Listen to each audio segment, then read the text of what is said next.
Oh boy, why am I smiling? It's not because of the beating. It's not because of the beating the Green Bay Packers just gave the Cowboys. It's because I was in the just in the front end of my video and I got a FaceTime coming through. It was from my mother, and you never know how many times you're gonna get a call from your mom if you still have your mom. And I never want to never not answer when my mom calls, whether she calls, FaceTimes, or texts. I need to respond to her ASAP. And so she was just calling to touch base on, as she wouldn't normally would do. But she had an idea the Cowboys had lost. Someone had told her earlier they was losing, but she didn't know the final score. But that wasn't a reason for her call. She was called to check on her son. And then she did ask me what was the score, and I told her it was 48-32. The Cowboys took a beating. I'm not upset. I'm disappointed. I think disappointment is different from being upset. I'm not angry. I'm not angry at all. I'm just disappointed because I had hoped that we had gotten to the NFC Championship game to play against the 49ers. I just want to see that matchup for a second time this season and not early in the season.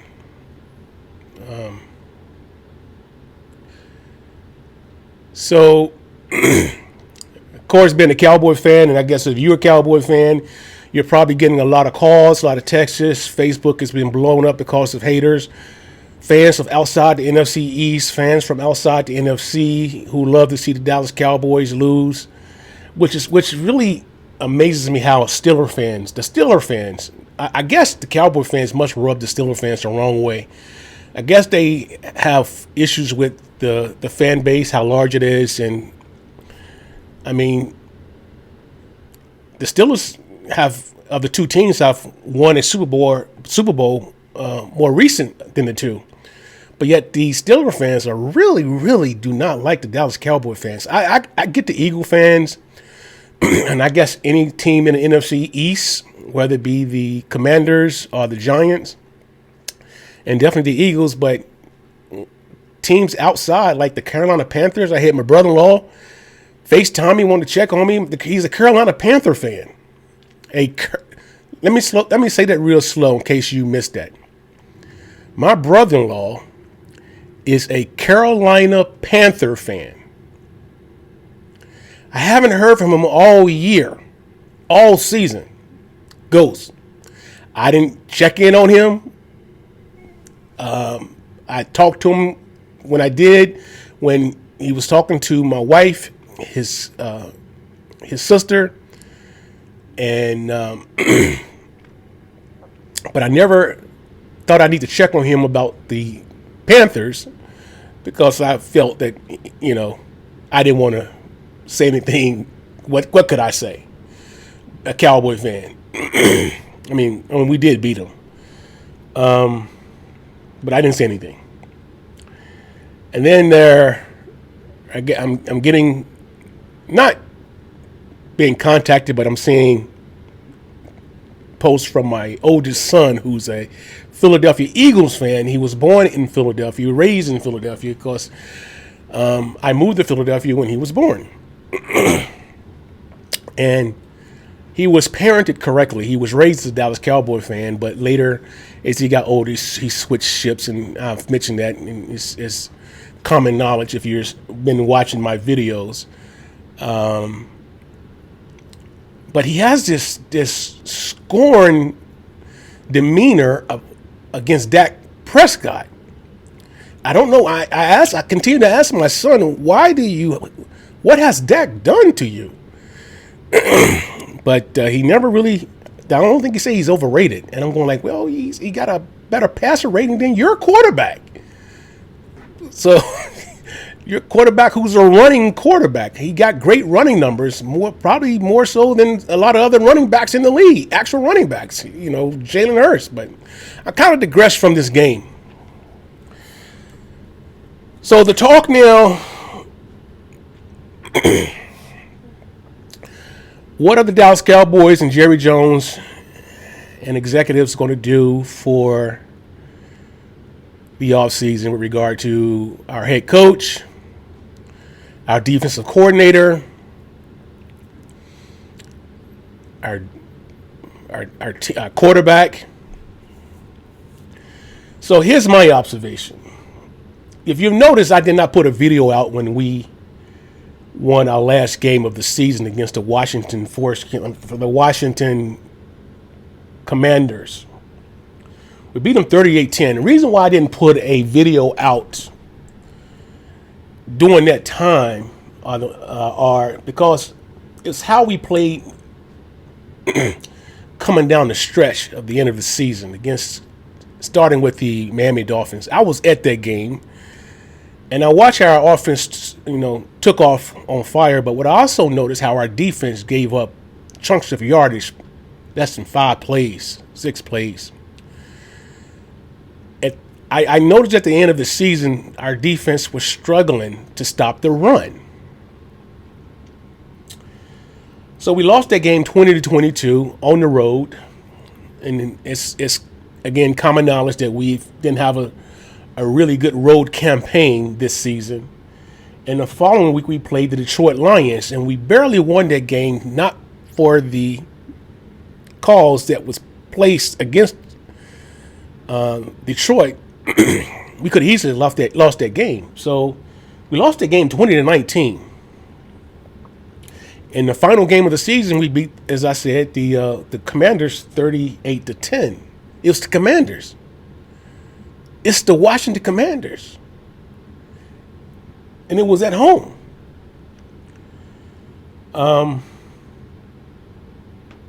sorry, it was on the road. 38-10.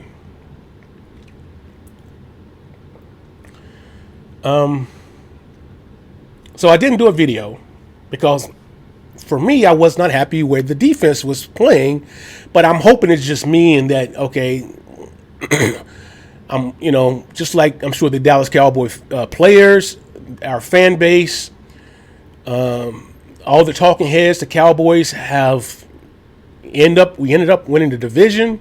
We got the number 2 seed in the playoffs in the NFC. Everything is primed for the Dallas Cowboys to meet up with the 49ers in the playoffs.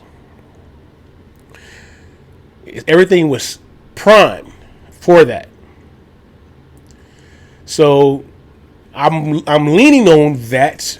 The Cowboys, because of how we've played at home for the good portion of the season,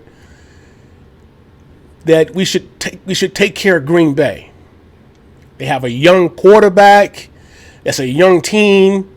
I think the average age is 25 years old. We've been in the playoffs. We have a seasoned quarterback. We have an all-pro wide receiver, number 1 wide receiver. We have an incredible pass rush defense. Again, we're playing at home. We should win this game and prepare for a second game at home. And we should win that game and then go to play the 49ers in their home field.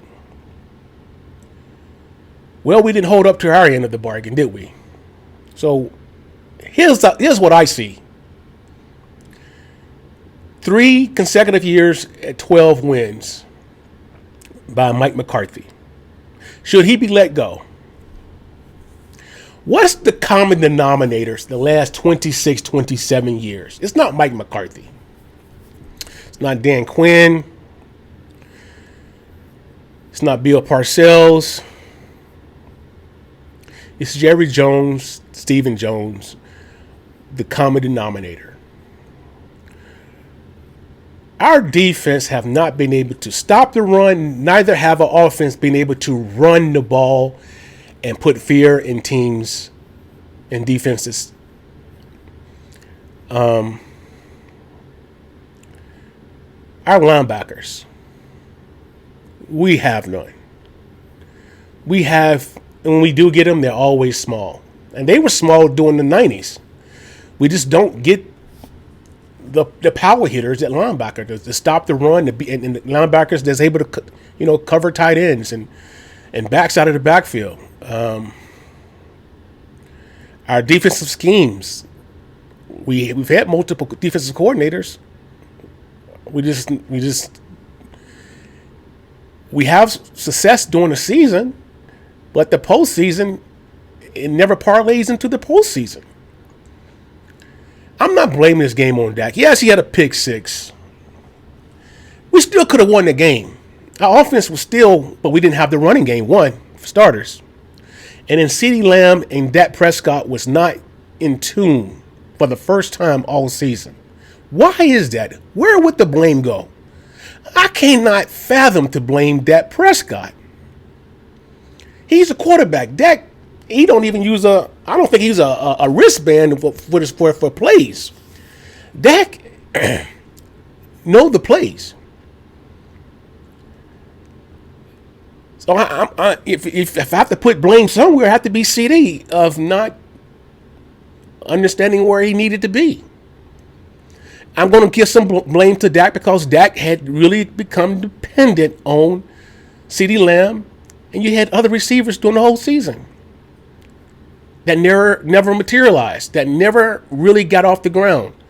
Dak and other receivers that never really did. I'm not up. I mean, so we go in this offseason, we're going to get Trayvon Diggs back on defense. DeRon Bland, maybe take the other side. I'm not sure, but we need to address several areas. In my estimation, we need to really try to stop the run.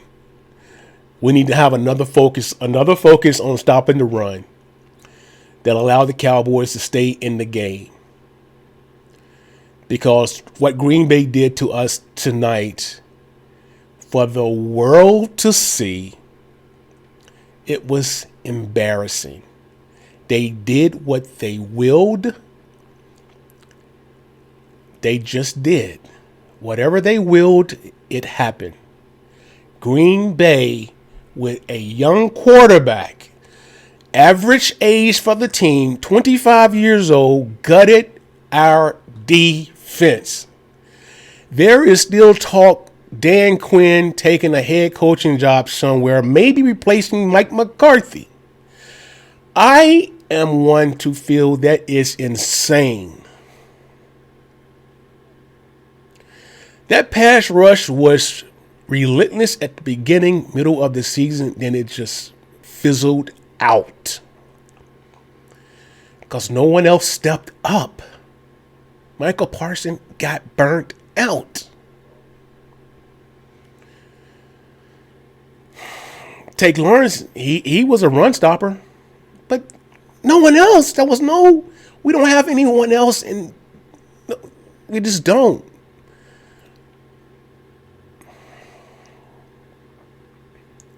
So there's going to be a lot of people out against Dak Prescott for that pick six and almost pick sixes or other picks possibly. He's trying to do something. He really was. This was not last season for Dak.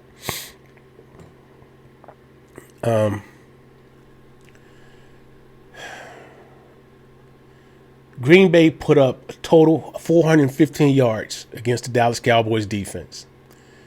Yeah, you're going to see the Cowboys put up 510. That was a lot of nothing as far as I'm concerned because we couldn't do nada on offense. We're getting kind of long in the tooth on offensive line. At our left tackle position and our right guard position, and our center is not an all-pro center, not a Pro Bowl center.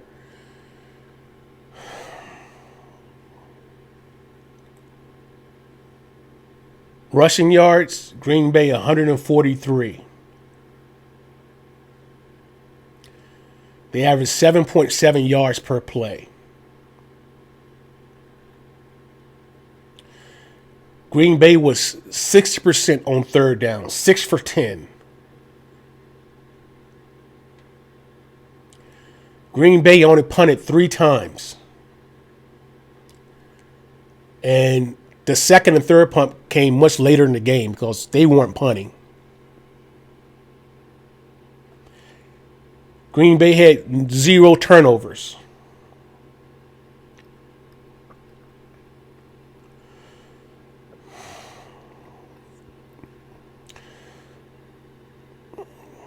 So I'm not upset. I'm not angry. I'm just disappointed. And then, we got to hear Stephen A. Smith and all the others who are going to jump on his bandwagon.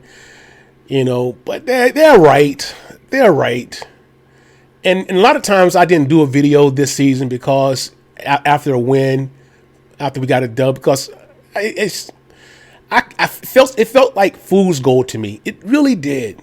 But I didn't want to be, a Cowboy fan, be a Debbie Downer or something. Or I just shied away from it.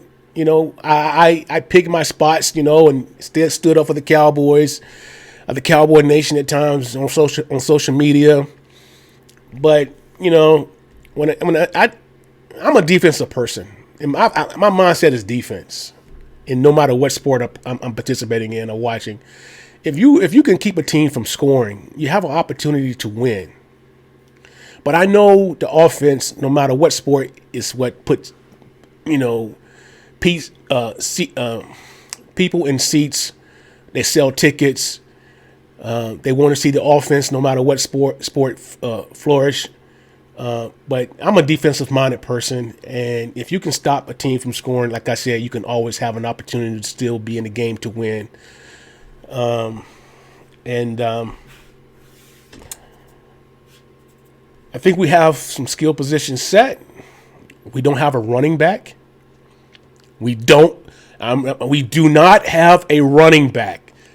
Tony Pollard is a running back for us, but he is the type that we need to spare a running back. We don't have that guy that can pound someone. We need that. We need to address that in the draft ASAP. We have a tight end. We need to try to develop another wide receiver.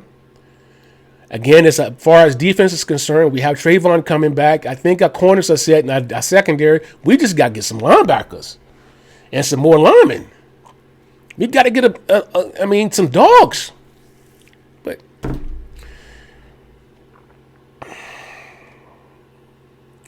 so as all Cowboy fans who are YouTube creators start to comment on off-season content and prepare for this upcoming draft, I would do likewise and start to focus on my Carolina Tar Heels men's basketball team. They're looking pretty good right now.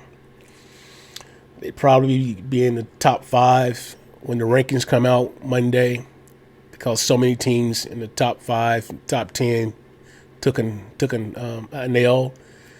So, and they're playing with great defense.